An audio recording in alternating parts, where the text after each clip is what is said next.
नमस्कार दर्शकों, मैं हूं ऐश्वर्या कपूर और आप देख रहे हैं मेरे साथ पूछता है भारत। और पूछता है भारत की शुरुआत हम कर रहे हैं ऐश्वर्या के एजेंडा के साथ। और ऐश्वर्या के एजेंडा में आज बात होगी ये जो रूस और यूक्रेन की वॉर। कल हमने आपको बताया था ये जो अचानक रूस और यूक्रेन के बीच ये जंग शुरू हुई है, ये क्या अचानक शुरू हुई है या फिर इसके पीछे सोची समझी रणनीति है, या फिर इसके पीछे सोची समझी रणनीति है। बताया था मैंने आपको कि किस तरह से इतिहास में छुपा हुआ है इसका राज छुपा हुआ है। रूस और यूक्रेन के बीच चल रहा महायुद्ध हर दिन नई रफ्तार पकड़ रहा है, इसमें कोई दो राय है। डायरेक्टर साहब चलाइए। रूस और यूक्रेन के बीच ये जो युद्ध है ये हर दिन नई रफ्तार पकड़ रहा है। पिछले 6 दिनों से हम देख रहे हैं लगातार हम देख रहे हैं किस तरह से ये जंग जारी है, एक के बाद एक चल रहा है।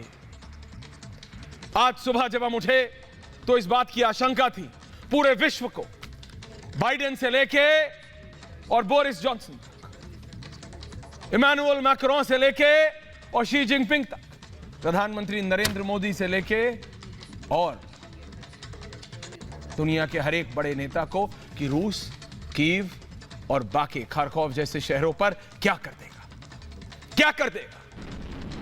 एक भारतीय नागरिक की जान गई है आज, एक भारतीय नागरिक की जान गई है खारकोव।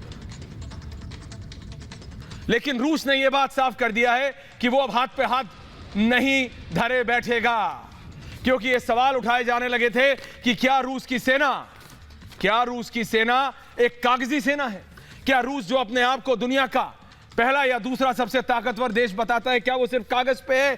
क्या रूसी तोप, क्या रूसी टैंक सिर्फ कागज पे है? क्या रूसी हेलीकॉप्टर, क्या रूसी आईसीबीएम्स, क्या रूसी मिसाइल्स, इसे कहते हैं शॉर्ट डिस्टेंस बैलिस्टिक मिसाइल्स, वो ये सब क्या सिर्फ कागज पे है या असल में भी कुछ डालते हैं? ये जो मैप चल रहा है आपके सामने, रूस और यूक्रेन एक समय एक थे, वो सब मैं बता चुका हूं आपको। लेकिन अभी जो सबसे बड़ी ब्रेकिंग आ रही है डायरेक्टर साहब, वो ये कि यूरोपियन यूनियन ने यूक्रेन को अपना सदस्य बनाने का प्रस्ताव को मंजूरी दे दी है। ईयू संसद में ज़ेलेंस्की की अर्जी मंजूर हो गई है। ये बहुत बड़ी खबर है। वो ग्राफिक चला दीजिए, आप ग्राफिक चला दीजिए। ईयू वर्सेस रशिया, क्योंकि अब ये सिर्फ 2 देशों के बीच की लड़ाई नहीं, ये 2 देशों के बीच की लड़ाई नहीं। वो ग्राफिक चला दीजिए आप डायरेक्टर साहब। देखिए अब असलियत ये है, रूस वर्सेस यूक्रेन नहीं, ये रूस वर्सेस यूरोपियन यूनियन हो गया है। एक तरफ रूस है, दूसरी तरफ यूरोपियन यूनियन। अभी तक सिर्फ अघोषित तौर पे था, यानी अनऑफिशियल तरीके से था, लेकिन अब से कुछ देर पहले ये जो बड़ी ब्रेकिंग आई है, रूस वर्सेस यूरोपियन यूनियन हो गया है। यानी और यूरोपियन यूनियन के साथ नाटो आ जाता है, तो आप मान लीजिए कि पिछले 30 मिनटों का ये जो डेवलपमेंट है उसने आधिकारिक तौर पे कर दिया है रूस वर्सेस द वर्ल्ड। अब सिर्फ यूरोप वॉर पे नहीं है, it's not only Europe at war, अब the world is at war. रूस बनाम यूरोपियन यूनियन ये घोषित तौर पे हो गया है। चलाइए डायरेक्टर साहब, ये देख रहे हैं आप, रूस वर्सेस यूरोपियन यूनियन हो गया है। रूस यूक्रेन जंग पर बहुत बड़ी ये जो खबर मैं आपको बता रहा हूं, ये बहुत ज्यादा महत्वपूर्ण है, क्योंकि रूस अब यूरोपियन यूनियन से लड़ रहा है। और ये सिर्फ ये झंडे दिखाना नहीं, एक तरफ रूस और दूसरी तरफ पूरा विश्व। आप समझ रहे हैं ये कितना महत्वपूर्ण है? ये जो रूस और यूक्रेन के बीच चल रहा महायुद्ध हर दिन रफ्तार पकड़ता जा रहा है, अब यहां तक आ गया है। ये आज की रात कीव के लिए कयामत की रात हो सकती है। कीव को रूसी सेनाओं ने चारों तरफ से घेर लिया है, चारों तरफ से। और उसी के बीच यह जानकारी आई कि अब यूक्रेन अलग राष्ट्र नहीं बल्कि यूरोपियन यूनियन हो गया है। वहीं रूस, ये जो आप देख रहे हैं ये क्या है? ये 20-22 किलोमीटर लंबा, 20-22 किलोमीटर लंबा दर्शकों एक काफिला है। माफ कीजिएगा, 20-22 माइल, 64 किलोमीटर, 64 किलोमीटर लंबा। एक सैटेलाइट विजुअल है और ये दूसरा विजुअल जो सड़क चलते यूक्रेनी नागरिकों ने लिया है। ये कीव की ओर, खार्किव की ओर, खार्कोव, लीव कहां बड़े शहरों की ओर 20-20, 25-25, 50-50, 60-60 किलोमीटर लंबे काफिले चल पड़े हैं। काफिले रूस के, यानी 20,000 40,000 ट्रक, उनके साथ पेट्रोलियम। अभी तक देखिए जितने भी डिफेंस एनालिस्ट से बात हुई है, सबने ये कहा कि देखो भाई, अभी तो शुरुआत की थी, शुरुआत हुई थी अभी, अब शुरुआत से यूक्रेन नहीं माना। जैसे मैंने आपको बताया था, रुकिए ना, जैसे मैंने आपको बताया था, स्कूल में दो बच्चों की लड़ाई होती है, एक कमजोर और एक ताकतवर। वो कमजोर वाले को चढ़ाते रहते हैं, वो चढ़ जाता है ताकतवर पर, और जब एक हाथ ताकतवर का पड़ता है तो सब भाग जाते हैं। अब इसके चलते अपनी खींच मिटाने के लिए, खींच समझते हैं ना, अपनी शर्म मिटाने के लिए, यूरोपियन यूनियन और सोकॉल्ड ये जो नाटो है, ये अब कह रहा है कि हम नाटो का भाग नहीं बना रहे हैं। ध्यान रखिएगा, नाटो का भाग नहीं बना रहे हैं, ये सिर्फ यूरोपियन यूनियन का भाग बना रहे हैं। रूसी सेना का काफिला बख्तरबंद गाड़ियां चलाइए डायरेक्ट, रूसी सेना का काफिला बख्तरबंद वाहन और टैंक कीव के काफी करीब तक पहुंच गए। रूस ने बड़ी सैन्य तैयारी की है।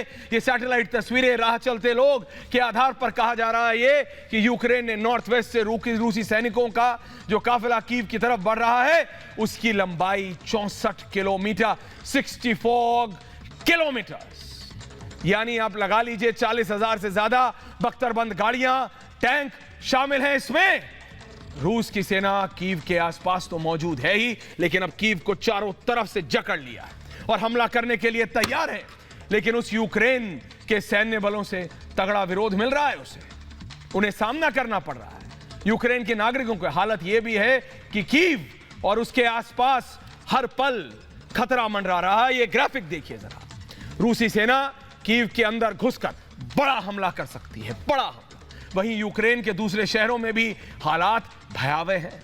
खार्किव में रूसी सेना के हमले जारी हैं। मैरियोपोल में भी रूस के साथ भयंकर लड़ाई चल रही है।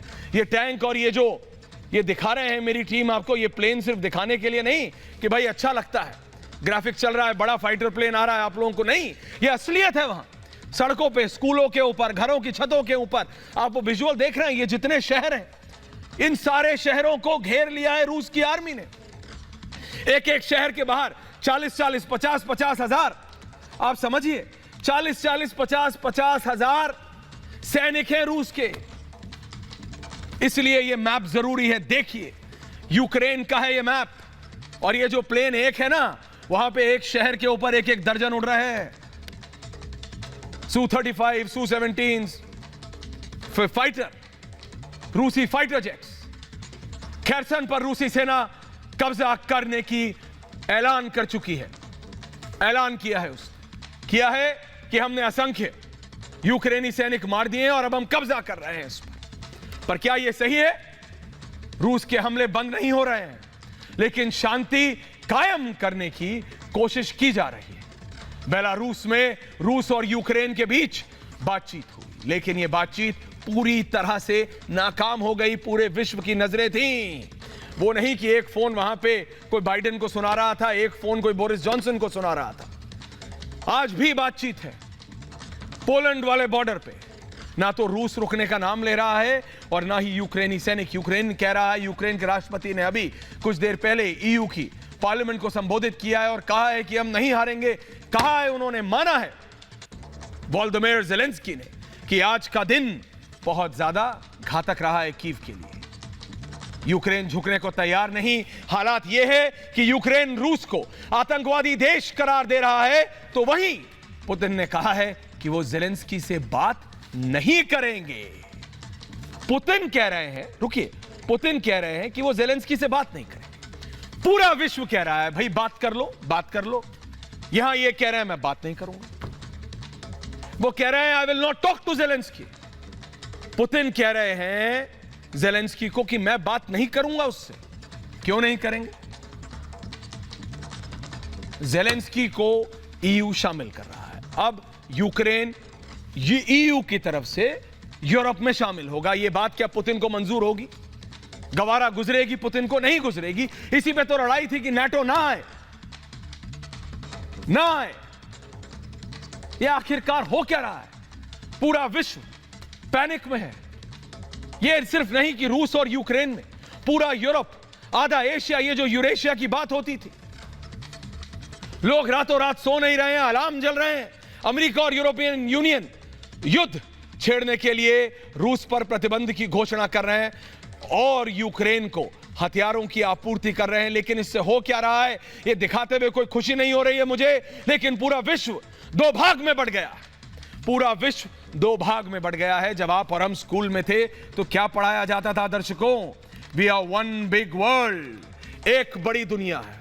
हां, ले लीजिए, एक बड़ी दुनिया है। ये क्या है?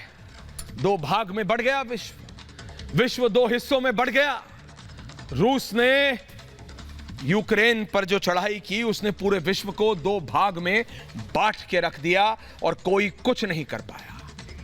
नाटो कहता रहा, यूरोपियन यूनियन, बहुत देर कर दी यूरोपियन यूनियन का भाग बनाने के लिए, लेकिन आखिरकार हुआ तो हुआ क्या, यह आप मुझे बताइए। दो हिस्सों में बढ़ गई दुनिया। एक तरफ रूस है, दूसरी तरफ अमेरिका है। एक तरफ चीन है, दूसरी तरफ पूरा यूरोपियन यूनियन है। पर क्या भारत जैसे देश, जिन्होंने अभी कोई पाला नहीं चुना है, जिन्होंने एब्सटेन किया, कई महत्वपूर्ण देश हैं। और भारत के प्रधानमंत्री नरेंद्र मोदी एक लौते ऐसे प्रधानमंत्री हैं, 3-4 हेड ऑफ स्टेट्स के अलावा, जिन्होंने दोनों ज़ेलेंस्की और पुतिन से बात की है। क्योंकि पुतिन ने तो कह दिया दर्शकों कि I will not talk to Zelensky, मैं ज़ेलेंस्की से बात नहीं करूंगा। रूसी राष्ट्रपति व्लादिमीर पुतिन ने अपने परमाणु हथियार बल को तैयार रहने के लिए कह दिया है। The nuclear Arsenal, it's very alarming. Putin के समर्थन में बेलारूस और चीन खुलकर सामने आ गए, खुल के बैटिंग कर रहे हैं पिच पे बाहर आके। सवाल यह भी है कि अगर परमाणु बम गिरा तो आखिरकार होगा क्या? भाई पुतिन कह रहे हैं परमाणु बम गिरा दूंगा। क्या अमेरिका के पास नहीं है परमाणु बम? क्या नहीं है क्या परमाणु बम? ये देखिए, अगर एक सबसे बड़ा, इसे धीरे चलाएगा नहीं तो दोबारा चला दीजिए। अगर एक परमाणु बम किसी भी शहर पे गिरता है, भगवान ना करे ऐसा हो, पर अगर परमाणु बम किसी भी एक बड़े शहर पे, आज मैं कह रहा हूं द लार्जेस्ट, ये जो हमने किया है, जो हमारी टीम ने,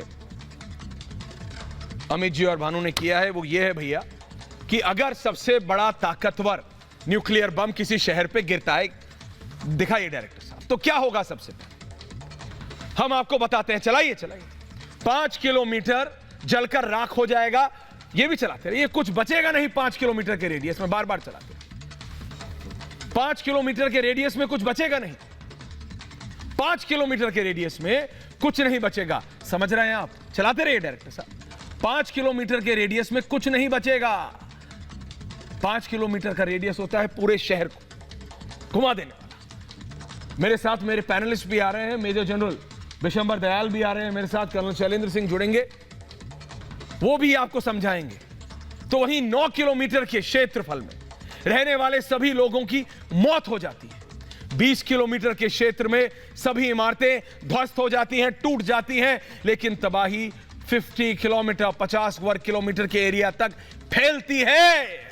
आइए, आप समझ पा रहे हैं दर्शकों? सिर्फ एक बम 50 किलोमीटर के रेडियस तक रहने वाले लोगों को उसका बहुत भारी नुकसान झेलना पड़ता है, झेलना पड़ता है। मेरे गेस्ट माइक अप हो रहे हैं, लेकिन ये इतनी महत्वपूर्ण जानकारी है, और वो जो डिफेंस एनालिस्ट हैं, जो जानते हैं, जो बम्स को बेहतर समझते हैं, क्योंकि यहां बात, चलाइए डायरेक्टर साहब, आप चलाते रहिए, दर्शकों को दिखाते रहिए, क्योंकि क्या है इस समय सिचुएशन, ये मालूम होना चाहिए। ये जो विजुअल्स हैं, ये कोई भी, चाहे मैं हूं, चाहे मेजर जनरल साहब हो, चाहे कर्नल साहब हो, हम जब पढ़ रहे थे अपनी किताबें, ये पिक्चरें जहन से हटती नहीं है, रोंगटे खड़े कर देती हैं आज भी। एक 10 साल का लड़का इस अटैक के बाद अपने भाई की लाश पीठ पे बांधे खड़ा है, वेट कर रहा है। वो ऐसी ऐसी तस्वीरें हैं कि इंसानियत याद नहीं करना चाहती। इट्स नॉट अबाउट इंडियंस और यूरोपियंस और एशियंस। इंसानियत, ह्यूमैनिटी, मानवता याद नहीं करना चाहती। माइक अप हो गए, मैं सब